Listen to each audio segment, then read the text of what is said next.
The wok is one of the most versatile and influential cooking instruments ever invented, and the Chinese have been using it for up to 3,000 years.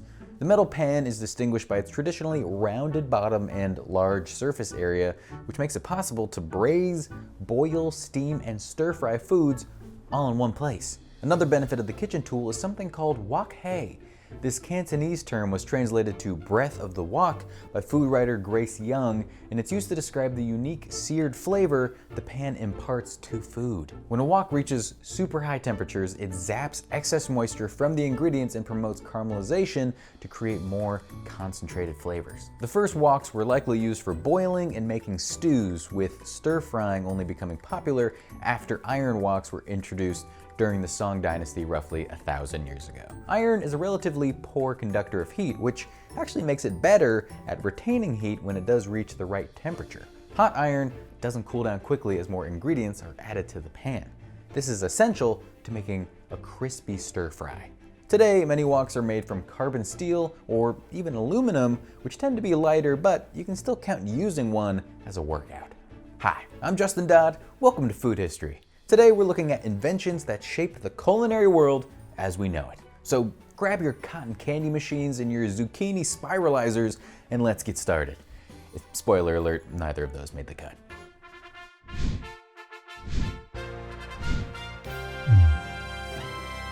Fire is often cited as one of the most important discoveries in human history, and for good reason. As we discussed in our episode on the most important foods of all time, fire had a huge impact on human development. You can watch that video to learn all about it. But even as people began to cook, there was a lot that they couldn't easily achieve with an open flame, like evenly cooking food at controlled temperatures. For that, they needed ovens. The earliest ovens date back 30,000 years to Central Europe, and they looked pretty different from what you have in your kitchen at home.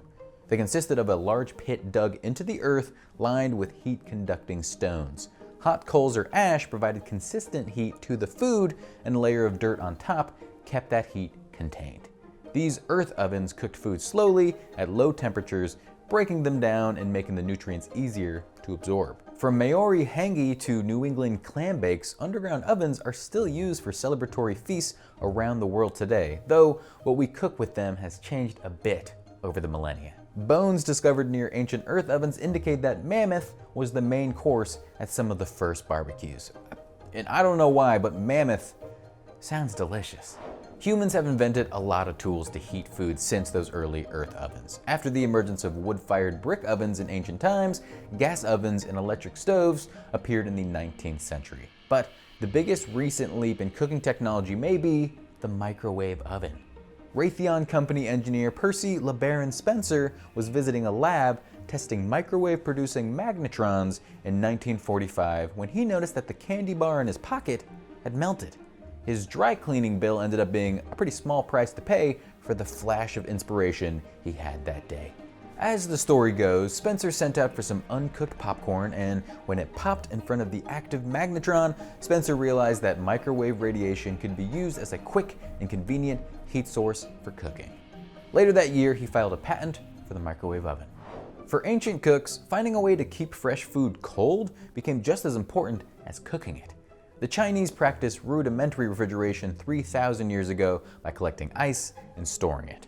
In the following centuries, the Egyptians, Indians, Greeks, Hebrews, and Romans all developed ways to chill food and drinks, either by harvesting snow and ice or making it themselves. The most impressive ancient refrigerator may be the yakshuls of Persia. Developed around 400 BCE, these pointed domes were designed to keep ice frozen in a hot desert climate. Water from a nearby aqueduct would feed a chamber dug deep into the cool sand beneath the structure. These ice houses sometimes featured wind-catching mechanisms that diverted breezes underground where they would be chilled. Badgir is still used in desert architecture in Iran today.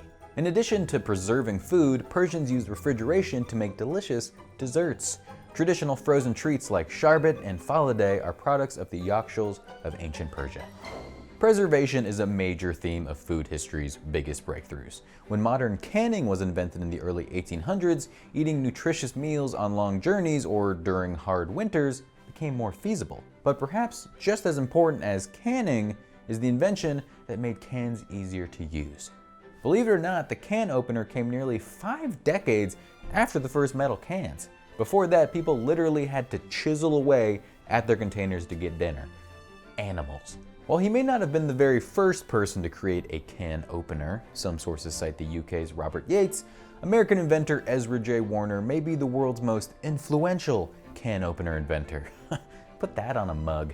Warner patented his design for an early can opener in 1858. It featured a blade sharp enough to penetrate the lid and a guard to protect the outside of the can. By sawing the tool in a circle, users could remove the lid without a hammer and chisel. Warner's design never went mainstream, but it was used by soldiers during the Civil War. Some grocers also used it to pre-open cans for customers. Can openers underwent various updates until the 1920s, when Charles Arthur Bunker debuted a device that uses a cutting wheel and a turnable knob. With a tool that made them easy to open, canned goods officially went from survival food to convenience item.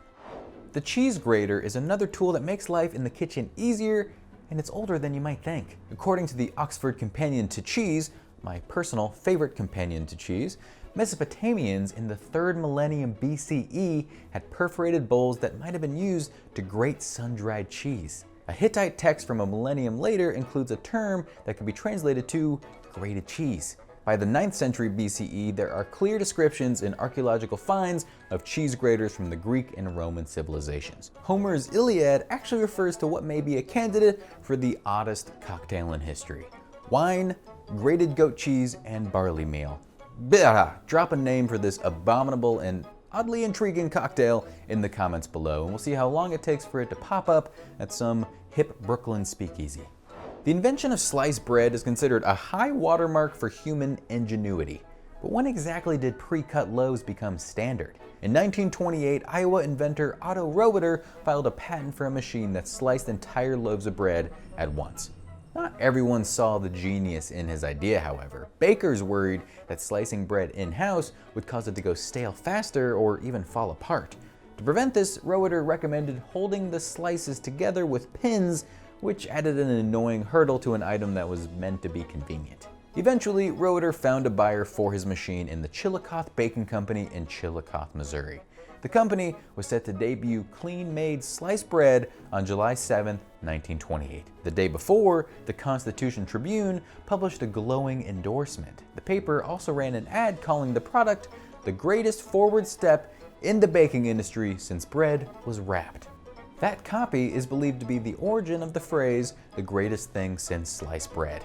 That means since sliced bread is a quantifiable length of time, and if you're watching this in 2021, that length is about 93 years. 29 years BSB, before sliced bread, Scientific American wrote up an early blurb about the humble egg carton.